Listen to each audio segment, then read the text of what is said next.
저희 계속해서 신명기 15장 살펴보도록 하겠습니다. 먼저 잠깐 기도하겠습니다. 하나님 아버지, 주님께서 주신 이 소중한 말씀으로 인해 감사드립니다. 저희가 주님의 말씀을 바르게 이해하고 또 이 말씀을 따라 주님께서 원하시는 대로 바르게 살 수 있도록 도와주시기 원합니다. 예수님의 이름으로 기도드렸습니다. 아멘. 신명기 15장을 보는데요. 15장이 내용이 많지는 않습니다. 23절까지 있는데 저희가 오늘은 18절까지만 보도록 하겠습니다.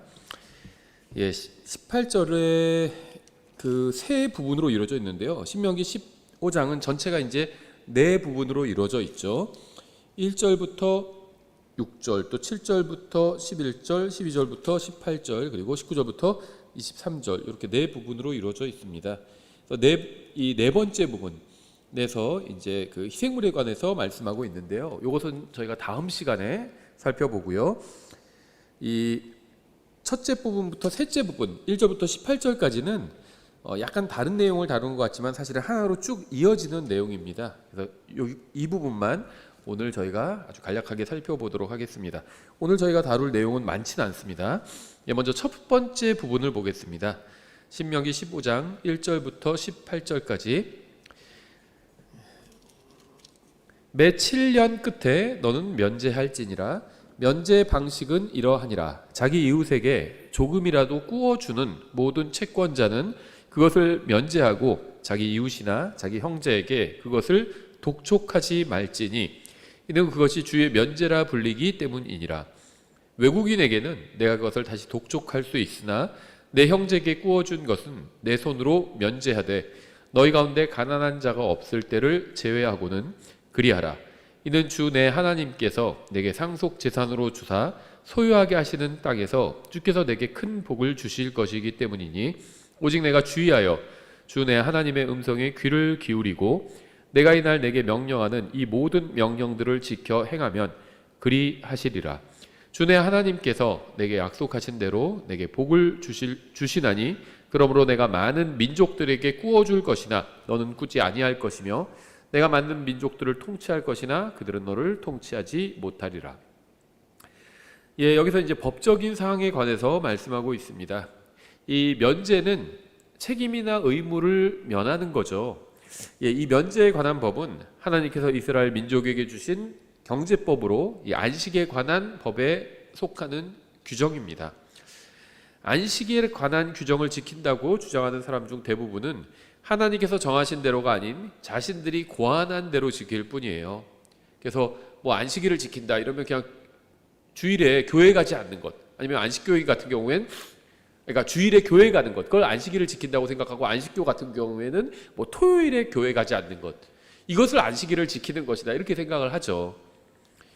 아니면 거기서 이제 좀 더 발전을 해서 뭐 주일에 돈을 쓰지 않거나 뭐 여행을 가지 않거나 일을 하지 않는 것, 이게 안식일을 지키는 것이고 뭐 주일을 지키는 것이다 이렇게 주장하는 사람들도 있습니다. 그러니까 성경에서 말씀하는 안식일을 지키는 방법은 단순히 뭐 일요일이나 혹은 아니면 토요일에 일을 하지 않거나 뭐 돈을 쓰지 않거나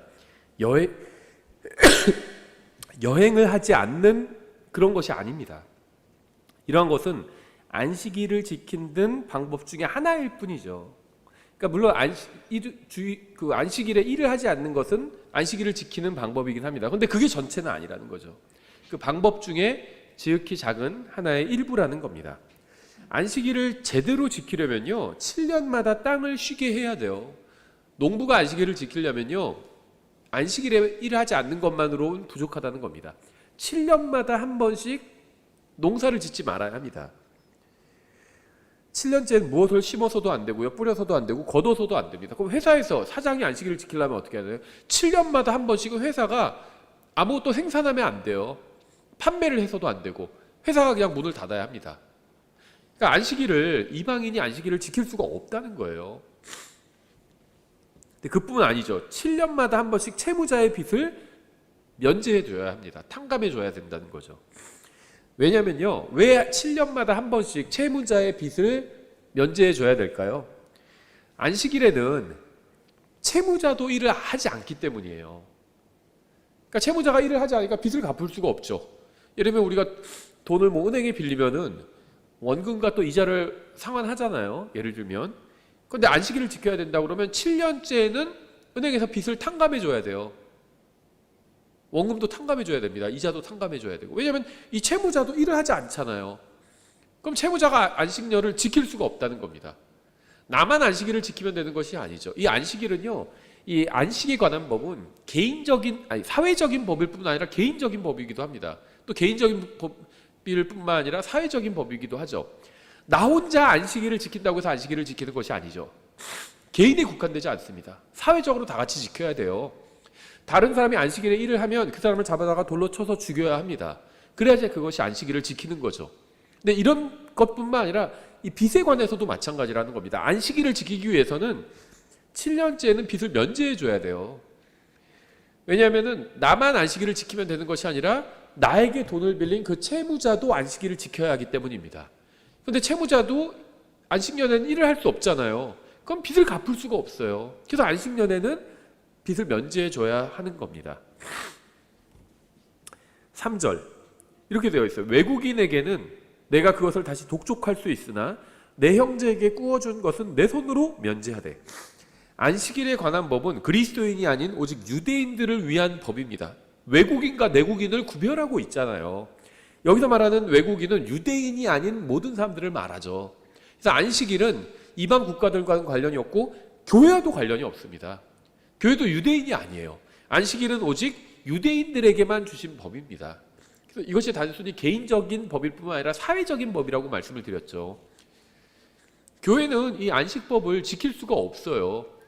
누가 교회에게 빚진 사람을 누가 나한테 그리스도인에게 빚진 경우에 내가 그 사람의 빚을 안식년에 면해줄 수는 있겠죠. 근데 반대로 내가 누군가에게 빚졌는데 그 사람이 안식년이라고 해서 내 빚을 면해주지는 않잖아요. 그래서 유대인이 아닌 교회나 이방인은 이 안식법을 지킬 수가 없다는 겁니다. 예, 그래서 이 안식일에 관한 법, 이 안식법은요, 그리스도인이 아닌 오직 유대인들만을 위한 법입니다. 이방인에게는 이 법이 적용되지 않습니다. 신약 성경이 그리스도인들에게 주는 법은 이것과 완전히 다르죠. 이 그리스도인은 같은 형제뿐 아니라 외부인에게도 정직하고 진실하게 돼야 합니다. 그러니까 유대인은 법을 자기들끼리 지키면 돼요. 이방인에 관해서는 이 법을 주장하지 않습니다. 그게 이 신명기 15장 3절의 말씀이죠. 근데 그리스도인은 다르다는 겁니다. 그리스도인은요, 우리끼리만 어떤 규칙을 잘 지키면 되는 것이 아니라 외부인에게도 똑같이 대해야 된다는 겁니다. 형제들 간에 어떻게 행하라고 주신 법이 뭐죠? 서로 정직하고 진실하게 대하는 거죠. 서로 거짓말하지 않는 거죠. 친절하게 대하는 겁니다. 신약 성경에 이런 거 많이 나와 있어요. 서로 친절히 대하고 진실하게 대하고 이런 것들이 많이 나와 있죠. 근데 이것을 그리스도인끼리만 하면 되는 것이 아니라 믿지 않는 사람에게도 이 법을 그대로 적용해야 된다는 겁니다. 상대방이 나에게 친절히 대하지 않아도 내가 상대방을 친절히 대해야 한다는 거예요. 하나님께서는 예수 그리스도를 따르는 사람들이 신실한 말과 행위를 통해서 세상에 간증을 세울 수 있게 하신 겁니다. 자기들끼리는 친절해. 근데 남한테는 불친절해. 그러면은 그건 간증을 세울 수가 없는 거죠. 저 사람들은 자기들끼리 친절할 뿐 아니라 다른 사람에게도 다 친절하게 대한다. 그러면 간증이 될 수 있는 거죠. 그래서 하나님께서 유대인들에게 주신 어떤 법과 그리스도인들에게 주신 법이 서로 다르다는 겁니다. 예, 계속해서 이제 두 번째 문단을 보겠습니다. 7절부터 11절까지인데요. 주 내 하나님께서 내게 주시는 내 땅에 내 성문들 중 어떤 성문 안에 내 형제들 중 하나인 어떤 가난한 사람이 너희 가운데 있거든 넌 내 마음을 강팍하게 하지 말고 내 가난한 형제로부터 내 손을 접지 말며 그에게 내 손을 넓게 펴서 그가 원하는 것을 그의 필요를 위해 반드시 넉넉히 구워 줄지니라.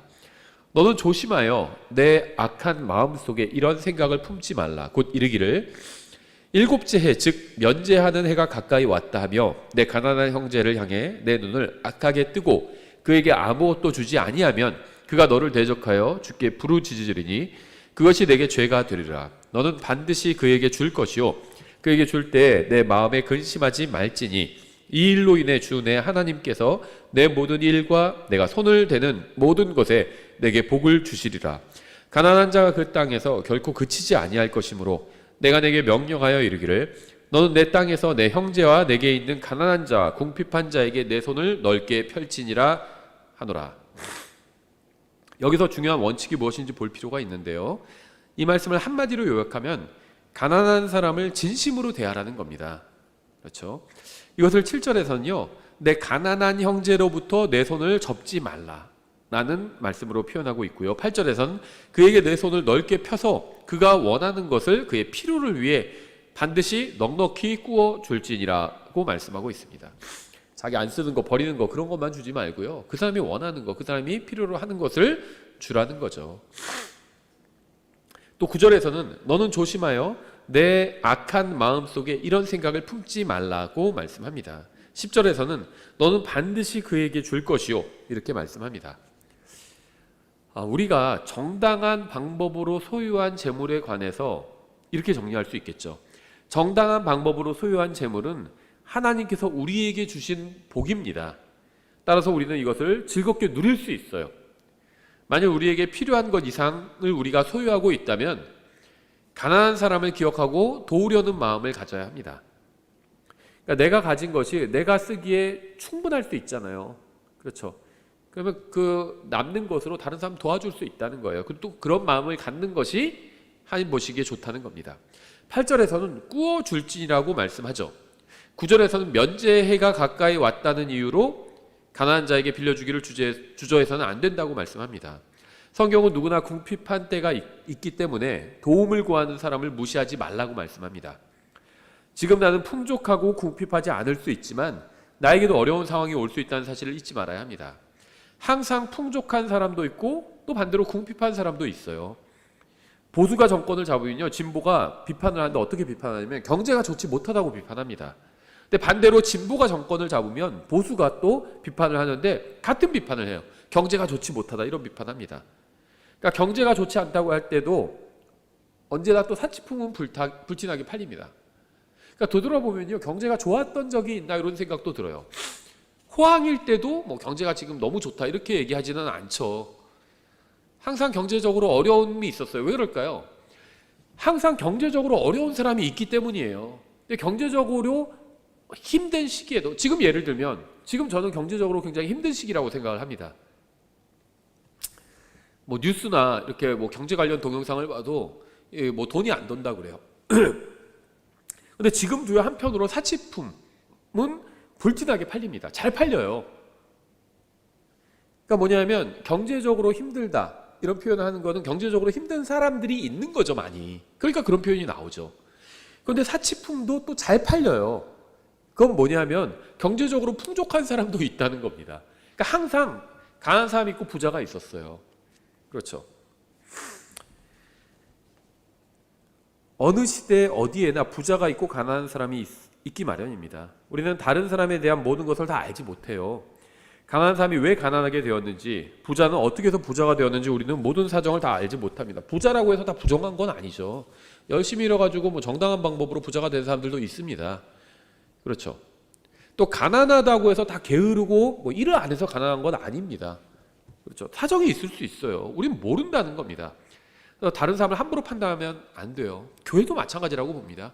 어떤 사람들은요, 뭐 큰 교회는 다 무슨 잘못된 교회고 작은 교회는 다 진실한 교회고 뭐 이렇게 생각하는 사람도 있는데요. 절대 그렇지 않죠. 바른 교회가 적은 것은 사실입니다. 크기와 상관없이. 큰 교회라고 해서 다 잘못된 건 아니에요.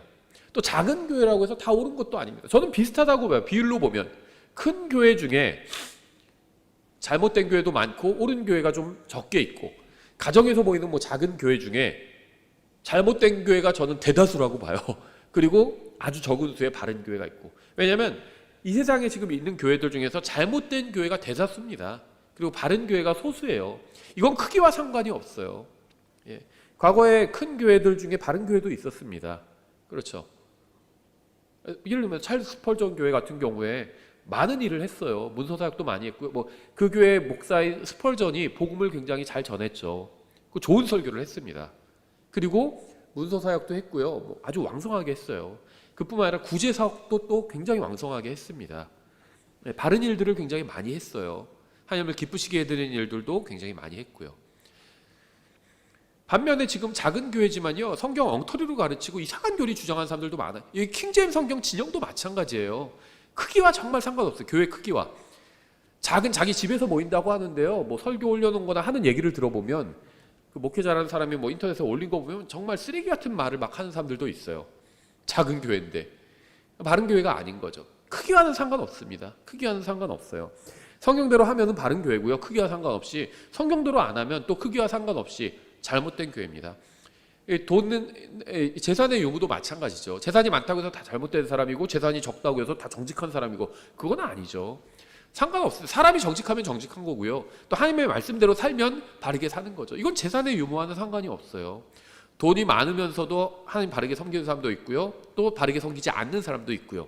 돈이 적으면서도 하나님 바르게 섬기는 사람이 있고요. 또 바르게 섬기지 않는 사람도 있습니다. 다른 사람 함부로 판단하는 것, 다른 사람의 외형적인 걸 보고 판단하는 건요, 대단히 위험한 일이고 무가치한 일입니다. 내가 정당한 방법으로 돈을 벌어서 부자가 되었다면 그것은 모두 하나님께서 나에게 복을 주셨기 때문이죠. 주님께서 주신 것을 누리면 됩니다. 주님께서 나에게 허락해 주신 것을 누리지만 도움이 필요한 다른 사람을 또 잊지 말아야 한다는 겁니다. 다른 사람을 도울 수 있는 능력을 가지고 있다면 도우십시오. 그것이 하나님의 뜻입니다. 다른 사람이 가난하다는 이유로 함부로 판단하지는 말아야 합니다. 좋은 뜻을 가지고 자기 재산으로 다른 사람을 돕다가 가난해진 사람들도 있어요. 우리가 함부로 판단할 수 없습니다. 그럼 만약 다른 사람의 도움을 받고 있다면 그 도움을 당연한 것으로 여기지 말아야 합니다. 그것은 언젠가 대가품을 해주어야 할 빚으로 여겨야 합니다. 이 세상에 당연한 것은 없어요. 자신이 가난하기 때문에 부자가 당연히 자신을 도와야 한다고 생각해서는 안 됩니다. 누군가의 도움을 받았다면 빚을 진 것이고 언젠가 그것을 갚아야 합니다. 이것이 정상적이고 바른 생각이에요. 하나님께서 우리를 선하게 대해 주셨습니다. 주님뿐 아니라 우리를 선하게 대해준 많은 사람이 있어요. 다른 사람의 호의를 당연한 것으로 여기지 마십시오. 우리는 많은 사람의 도움으로 많은 것을 누리며 살아가고 있어요. 과거에 누군가 목숨을 걸고 싸우지 않았다면 우리는 지금 자유를 누리면서 살지 못했겠죠. 6.25 때 누군가가 목숨을 가지고 이 대한민국을 지켰기 때문에 지금 대한민국 전체가 공산화가 된 것이 아니잖아요. 그렇죠. 따라서 하나님께 감사하는 마음을 가져야 하는 동시에 또 다른 사람에게도 감사하는 마음을 가져야 합니다. 11절에 이렇게 말씀하고 있죠. 가난한 자가 그 땅에서 결코 그치지 아니할 것이므로 내가 내게 명령하여 이르기를 나는 내 땅에서 내 형제와 내게 있는 가난한 자와 궁핍한 자에게 내 손을 넓게 펼지니라 하노라. 사회주의자나 유토피아를 꿈꾸는 사람들은 이 말씀에 크게 실망할 겁니다. 가난한 사람은 이 세상에 항상 있을 겁니다. 예수님께서도 항상 가난한 사람들이 존재할 것이라고 말씀하셨어요. 마태복음 26장 11절이죠. 가난한 자들은 항상 너희와 함께 있지만 나는 항상 너희와 함께 있지는 아니하니라. 주님을 섬겨야 한다는 거죠. 가난한 사람들을 돕는 게 나쁜 일이라는 게 아닙니다. 하지만 우선순위가 있어요. 주님을 섬기는 게 먼저고 그 다음에 가난한 사람들을 돕는 거죠. 가난한 사람들을 돕는 게 먼저가 되어서는 안 된다는 겁니다. 그래서 속담에서도 뭐 가난은 나라님도 어떻게 하지 못한다 그런 말이 있잖아요. 예수님께서 재림하셔서 통치하시면 모든 전쟁이 사라질 겁니다. 그리고 세상은 정말 좋은 세상이 되겠죠. 하지만 그때도 가난한 사람들은 여전히 있을 거예요. 천년왕국에도 가난한 사람들 그대로 있습니다. 가난한 사람들이 사라지는 세상은 오지 않아요. 물론 새 예루살렘에 가난한 사람이 없을 겁니다. 구원받은 모든 사람들은 새 예루살렘에서 정말 영원히 행복하게 살 거예요. 하지만 주님께서 재림하시고 천년왕국이 열리게 되면요, 그 천년왕국에서 태어난 사람들이 있고 천년왕국 백성들이 있죠. 이 중에는 가난한 사람들도 있다는 겁니다. 사람들은 주님께서 재림하시면 더 이상 가난한 사람도 없을 것이라고 생각하지만 그건 사실이 아니에요. 성경 그렇게 말씀하신 적이 없습니다. 사람들이 당연하게 생각하지만 성경적인 사실과는 거리가 먼 것들이 종종 있어요. 모든 사람이 평등하게 태어났다고 생각하는 것도 그 중 하나죠. 모든 사람은커녕 단 두 사람도 평등하게 태어나지 않았어요. 두 사람도 똑같이 태어난 사람은 없습니다. 다 달라요. 심지어 같은 집에서 태어난 자매라 할지라도 또 형제라 할지라도 똑같이 태어나지 않습니다. 일단 부모는 똑같죠. 근데 외모가 다르잖아요. 또 재능이 다르잖아요. 지능도 다르잖아요. 달라요. 단 두 사람, 이 세상에 뭐 80억 이상의 인구가 있다고 하는데 단 두 사람도 평등하지 않습니다. 다 달라요. 서로 다릅니다. 누리는 권리도 달라요. 투표는 똑같이 한 표씩 하죠, 선거 때. 근데 어떤 누리는 권리가 다르잖아요. 뭐 부자와 가난한 사람이 누리는 권리가 다르죠. 다 다릅니다. 사람들마다 누리는 것이. 누구도 평등하지 않아요. 이 강의를 듣고 있는 사람 중 누구도 똑같은 가정과 똑같은 재능과 똑같은 외모나 지능이나 신체를 타고난 사람은 없습니다. 사람은 평등하게 태어나지 않아요. 서로 다르게 태어납니다. 물론 어떻게 보면 이제 죽을 때는 평등해지죠. 그런데 살아있을 때는요, 평등해지지 않습니다. 가난한 사람은 항상 있을 것입니다. 세상에 있는 돈을 모두 걷어서 다시 모든 사람에게 공평하게 다 똑같이 나눠줘도요, 우리나라에 있는 돈 다 걷어가지고 한 사람당 1억씩 다 똑같이 나눠줘도요, 10년 후에는 부자가 있을 것이고 가난한 사람이 있을 겁니다. 왜냐하면 어떤 사람들은 절약하거나 돈을 버는 법을 알고 실천할 것이고 다른 사람도 예쁘게 쓰기만 할 것이기 때문입니다. 이외에도 또 변수가 많죠. 여러 가지. 자기는 절약하면서 살지만 뭐 가족으로 인해서 아니면 잘못된 판단으로 인해서 돈을 날리기도 하고요. 그러니까 돈을 다 똑같이 지금 현재 소유하고 있어도 10년 후에는 가난한 사람이 있고 부자가 있을 거라는 거예요. 가난한 사람은 절대 사라지지 않습니다. 12절, 내 형제 곧 히브리 남자나 히브리 여자가 내게 팔려 6해 동안 너를 섬기거든 너는 7째 해에 그를 놓아주어 너를 떠나 자유롭게 할 것이요 내가 그를 보내어 너를 떠나 자유롭게 할 때 너는 그가 빈손으로 가게 하지 말고 내 양떼와 타작마당과 포도즙 틀에서 그에게 후히 줄지니 곧 주 내 하나님께서 내게 복을 주실 때 주신 것 중에서 그에게 줄지니라. 예, 물론 이 말씀은 기본적으로 개인 간의 관계에 대한 것이긴 하지만 여기서 제시하는 원칙은 사회적으로도 적용할 수 있습니다. 안식법 자체가 개인이 지킨다고 해서 지킬 수 있는 게 아니라고 말씀드렸죠. 사회가 다 같이 지켜야 됩니다. 나만 안식일을 잘 지키면 지킨 것이 아니에요. 안식일을 범하는 누군가 있다면 그 사람을 돌로 쳐서 죽여야 안식일을 지킨 겁니다. 그렇죠. 그것도 이렇게 빚을 면제해 주는 경우에 나만 면제해 준다고 이 안식법을 지킨 것이 아니죠. 내가 누군가에게 빚졌을 때 안식년에 그 사람이 또 내 빚을 면제해 줘야 됩니다. 그래야지 안식법을 지킨 거예요. 그러니까 나 혼자 지킬 수가 없습니다. 그래서 이건 신정 국가에서만 지킬 수 있어요. 안식법은. 율법이 그렇다는 겁니다. 율법 자체가 신정 국가에서만 지킬 수 있지 어떤 개인이 혼자 지킨다고 지킬 수 있는 것이 아니에요. 그래서 교회나 이방인이 율법을 지키겠다? 이거는 뭐 어불성설입니다. 불가능한 일이에요.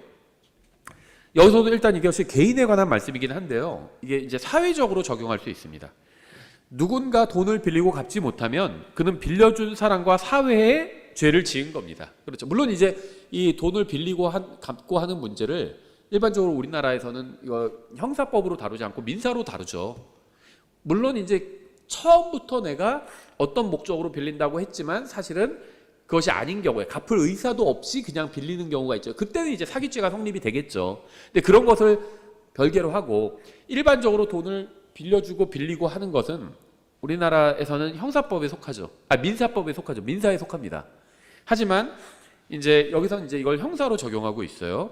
이건 뭐 법마다 다릅니다. 우리나라에서 민사인 것이 다른 데서는 형사일 수도 있고 우리나라에서 형사인 것이 다른 곳은 민사일 수도 있어요. 예를 들면은 간통 같은 경우에 그랬죠. 간통 같은 경우는 우리나라에서 과거에 형사 문제였습니다. 근데 지금은 아니죠. 지금은 그냥 민사 문제입니다. 어떤 사안이 형사에 속하냐 민사에 속하냐 이건 막 왔다 갔다 합니다. 시대마다. 그런데 일단은 그것이 뭔가 잘못이 됐다는 걸 인정하는 거죠. 여기서도 돈을 빌렸는데 갚지 않았다. 그러면 이거 형사 처벌을 하지는 않지만 민사적으로 손해배상 책임이 있죠. 우리나라에서도. 잘못됐기 때문에 손해배상 책임이 있는 겁니다. 그렇죠? 여기서도 그렇게 이제 우리가 생각해 볼 수 있는데요. 돈을 빌리고 갚지 못하면 그 개인에게 빚을 진 것이고 사실은 또 사회적으로도 손해를 끼친 거예요. 그 돈을 빌려준 사람이 그 돈을 다시 받고 그걸로 무슨 어떤 일을 할 수 있잖아요. 그 기회 발생 자체를 차단하는 거죠. 내가 돈을 갚지 않으면. 그러니까 사회적으로 손해를 끼치는 걸 수 있습니다. 그래서 이제 여기서는 내가 한마디로 이제 채권자에게 빚을 갚지 못하면 채무자는 자유를 구속당하게 되고 그 구속당한 기간 동안 빚을 갚아야 된다. 이렇게 말씀하고 있는 거죠. 이것은요, 이제 사회적으로 적용해 보면 교도소에서 노역을 하는 것과 같은 이유입니다. 다만 빚을 갚지 않은 죄를 지은 사람의 경우에 강제로 노역을 시키고 그가 형기를 마칠 때 빈손으로 내보내지는 말아야 된다는 거예요. 왜 그럴까요? 빈손으로 보낼 경우에 그가 다시 궁핍한 상태가 되어서 다시 죄를 범하게 될 수 있기 때문이죠. 그래서 죄를 지은 사람이 있으면요, 그 사람을 잡아다가 일을 시키라는 겁니다. 그래서 일을 해서 빚을 갚게 만드는 거예요. 그럼 손해를 당한 사람이 다시 손해를 복구할 수가 있는 거죠. 다만 이제 그 사람이 계속 일을 해서 더 돈을 벌게 되고 수익이 생기면 그 일을 한 사람에게 돌려줘야 된다는 겁니다. 일정 부분을. 그랬을 때 그 사람이 나중에 자유의 몸으로 나갔을 때 궁핍한 상태가 아니고 이제 돈이 있으니까 그것으로 이제 뭘 할 수 있는 거죠. 근데 일을 시키지 않으면요, 그 사람이 밖에 나갔을 때 궁핍한 상태가 돼요. 그래서 이 강제 노역이 굉장히 좋은 제도입니다. 돈을 벌게 해주잖아요. 그 번 돈으로 다시 사회로 돌아갔을 때 죄를 짓지 않고 살 수가 있는 거죠. 다시 생활을 영위할 수가 있죠. 근데 그냥 가둬만 두고 나중에 다시 사회로 돌려보내면요, 그 사람 돈이 없잖아요. 보통의 경우에. 그러면 다시 죄를 지을 수가 있게 되는 거죠. 거기에 대한 말씀이라고 보시면 됩니다. 사회적으로 적용하면요, 굉장히 좋은 시스템을 만들 수 있는 그런 말씀이에요. 15절, 내가 이집트 땅에서 노예였던 것과 주 내 하나님께서 너를 구속하신 것을 너는 기억할지니라. 그러므로 내가 오늘 이것을 내게 명령하노라. 그가 너와 내 집을 사랑하고 너와 함께하며 잘 지내므로 내게 이르기를 내가 당신을 떠나지 아니하리이다 하거든 너는 송곳을 취해 문에 대고 그의 귀를 뚫으라. 귀걸이의 기원이 여기 나와 있죠. 그렇게 좋은 건 아닙니다. 그렇다고 해서 뭐 일방적으로 나쁜 것도 아닌데요, 자기가 다른 누군가의 소유물이라는 것을 드러내는 겁니다. 그래서 보통 귀걸이를 요즘은 남자도 하지만 여자가 보통 많이 하죠. 남자는 하지 않습니다. 요즘은 뭐 남자 귀걸이 했다고 해서 뭐라고 하는 시대는 아니죠, 사회가. 근데 보통은 좀 이상하게 생각하는 건 사실입니다. 그렇죠? 아직도 많은 사람들이 이상하게 생각해요. 남자 귀걸이를 하면 저 사람 왜 귀걸이 했을까? 좋게 생각하지는 않아요. 남자답다 이렇게 생각하지도 않습니다. 그렇죠? 뭔가 좀 여성스럽다 이렇게 생각을 합니다. 근데 여자 귀걸이를 하면 그거 갖고 뭐라고 하는 사람은 없어요. 그냥 여성스럽다 이렇게 생각을 합니다. 그렇죠? 근데 그 이유가 여기 나와 있어요. 여자가 자기 남편에게 속했다는 것을 드러내기 위해서 귀걸이를 하는 겁니다. 나는 주인이 있다. 남편에게 속한 사람이다. 그걸 드러내는 거예요. 뭐 그런 게 그런 거 너무 부당하다. 현대 사회에 그게 말이 되냐? 막 이런 생각을 할 수도 있는데요. 아직도 그런 거 많이 남아 있어요. 우리가 성을 미국의 경우에 결혼을 하면 남편 성으로 바꾸게 되죠. 그렇죠? 성이 바뀌어요. 아내 성이 남편 성을 따라가게 됩니다. 그래도 한국은 아니잖아요. 한국도 그래. 한국은 남편 성을 따라가지 않지만 아버지 성을 따라가잖아요. 남자 성을 따라가는 겁니다. 그렇죠. 그래서 그 페미니스트 운동하는 분들 중에 엄마 아빠 성을 다 자기 쓴다. 그래서 예를 들면 이우진 이렇게 돼 있는데 페미니스트 운동하는 사람은 예를 들면 엄마가 박씨면 이박우진 이렇게 쓰는 사람들도 있었죠. 그래봐야 한계가 있어요. 그 엄마 성은 누구 성일까요? 남자 성이에요. 남자 성. 할아버지 성이죠. 외할아버지 성입니다. 벗어날 수가 없어요. 그렇죠. 그러니까 어떤 사람들 그죠. 우먼이란 표현도 안 쓰겠다. 왜 우먼에 맨이 들어가 있냐? 움드맨이라는 거잖아요. 자궁이 있는 남자라는 말이죠. 우먼이란 말이. 움드맨. 싫다. 거부한다. 이런 사람이 있어요. 그래서 우린 레이디를 쓰겠다는데 레이디에도 레드가 들어가 있잖아요. 소년이에요. 남자가 들어가 있어요. 그렇죠.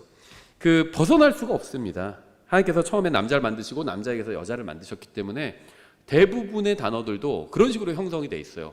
남자가 기본형이고 거기서 여자를 만드신 겁니다. 이게 여자가 남자보다 못한 존재라고 하는 게 아니에요. 하나님께서 정하신 질서가 그렇다는 겁니다. 어쨌든 간에 다시 넌 송곳을 취해 문에 대고 그의 귀를 뚫으라. 그러면 그가 영원히 내 종이 되리니. 그러니까 이 귀걸이를 한 것은 이제 과거에 노예들이 그렇게 했던 거라는 겁니다. 너는 내 여종에게도 그와 같이 할지니라. 그가 6해 동안 너를 섬길 때 품꾼에 2배의 가치가 있었으므로 내가 그를 내보내어 너를 떠나 자유롭게 가도록 할 때 너는 그 일을 어렵게 여기지 말라. 그러면 주 내 하나님께서 내가 행하는 모든 일에 내게 복을 주시리라. 이 말씀은 빚을 다 갚은 노예는 자유롭게 갈 수 있도록 보내줘야 한다는 거죠. 이것이 오늘의 이 말씀의 요점이자 핵심입니다. 누군가 빚을 진 사람이 있어요. 그는 그 빚을 갚을 능력이 없습니다. 그래서 빌려준 사람에게 가서 자신이 빚을 갚을 능력이 없다고 고백을 합니다. 그러자 채권자가 그 사람에게 이제부터 당신은 내 소유다 이렇게 얘기를 합니다. 그래서 채무자는 채권자의 종이 되어서 그를 위해서 이제 열심히 일을 합니다. 그렇게 2년간 열심히 일을 하게 되자 자신이 하는 일도 좋아지게 되고 무엇보다 주인을 진심으로 사랑하게 돼요. 그래서 6년이 지나서 이제는 빚을 다 갚았고 안식년이 되어서 이제 떠날 수 있게 되었습니다.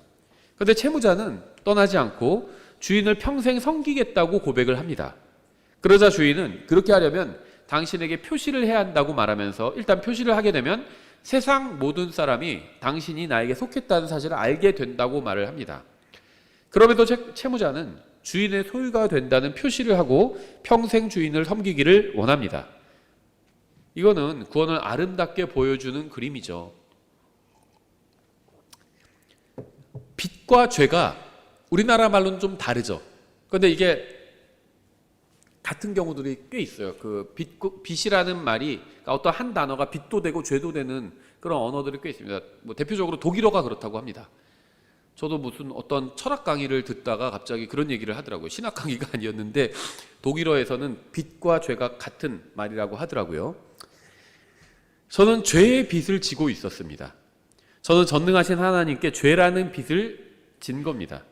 저에게는 그 빚을 갚을 능력이 전혀 없습니다. 제가 죄의 빚을 갚을 수 있는 방법도 전혀 없었습니다.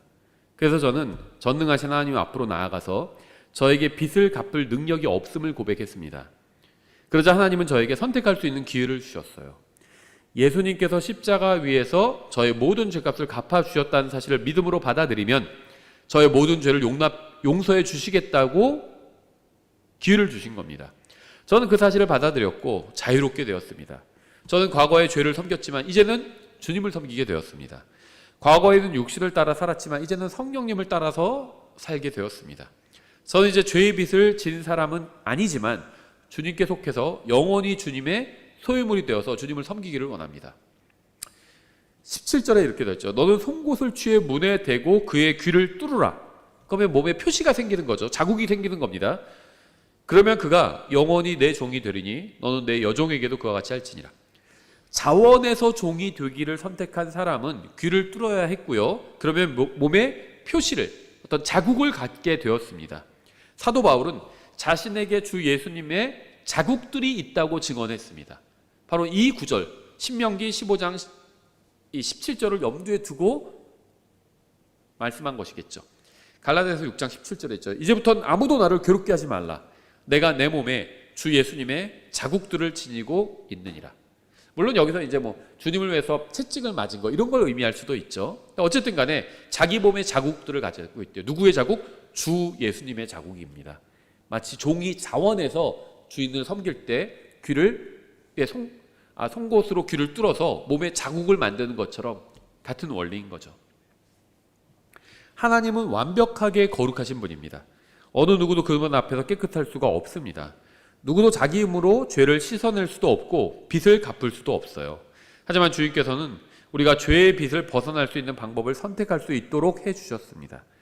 우리는 하나님께 죄의 빚을 갚을 수 있을 뿐 아니라 가장 위대하신 분의 사역자가 되어서 그분을 위해서 일할 수 있고 그분의 영광에 참여할 수 있게 되었습니다.